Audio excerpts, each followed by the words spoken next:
Nobody wants to be a lorry driver, says Lázaro Bermejo, a seasoned driver with 24 years on the road. With shortages of drivers being reported across Europe and the UK, the figures suggest that the situation is at its worst.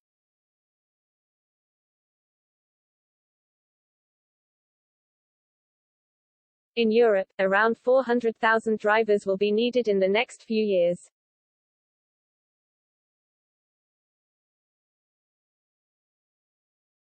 In Spain, some 15,000 drivers are needed, while in Germany, that figure rises to around 65,000.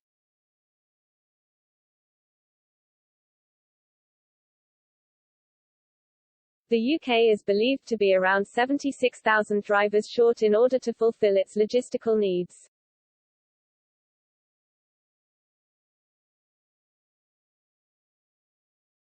Drivers are blaming the shortages on dire working conditions, from inhospitable service areas, multiple days away from home, loneliness and the mundane routine of miles after mile of grey, monotonous tarmac.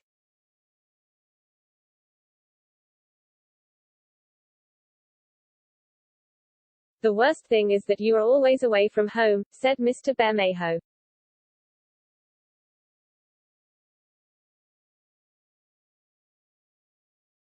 He added, I haven't seen my daughters grow up. I was never at their birthdays. You're married, but it's as if you're not. The worst thing is also the loneliness.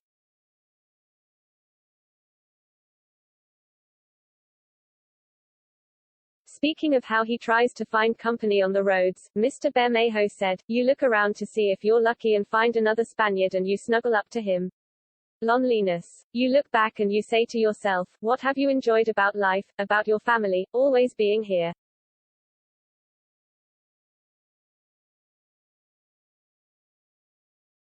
These reasons are why younger people shy away from the career.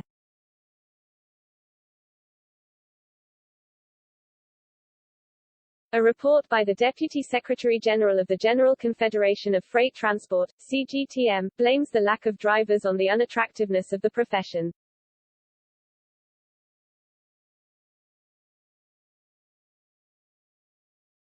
Another reason for the lack of interest from the younger generations to join the job is a lack of adventure.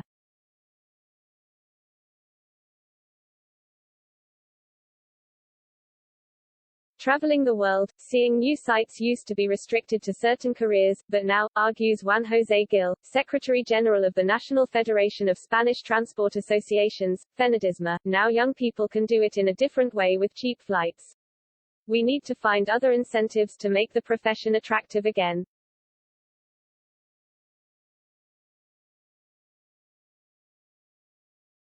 Diaz said, international lorry drivers can earn around €300.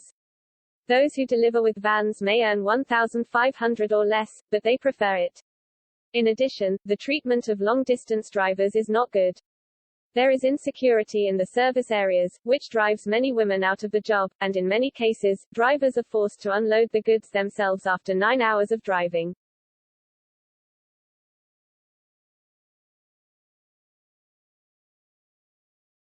Speaking of security on the roads, Mr. Bermejo says he's never been a victim of crime but knows of some who have.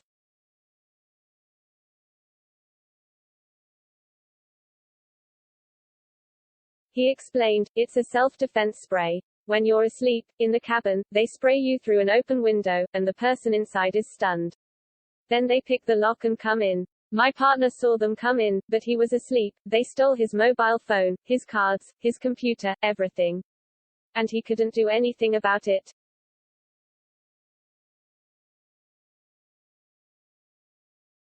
Average salaries are also widely different across Europe. In France, an HGV driver can expect to earn up to €50,000 per year, and in Spain, only €36,000.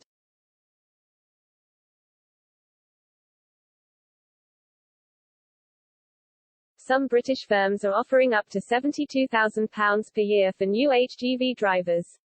During the fuel crisis shortage, Britain attempted to bring in 5,000 drivers from Europe on emergency visas.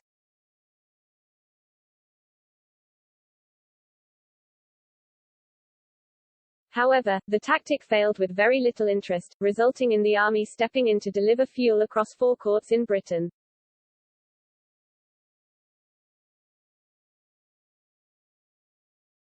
Mr. Bermejo is reasonably satisfied with his salary, stating that's why he joined the job 24 years ago.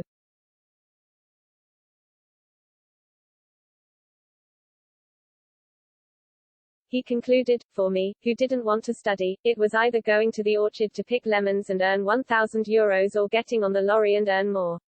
At first, I thought I would do it for a few years and then give up, but you see.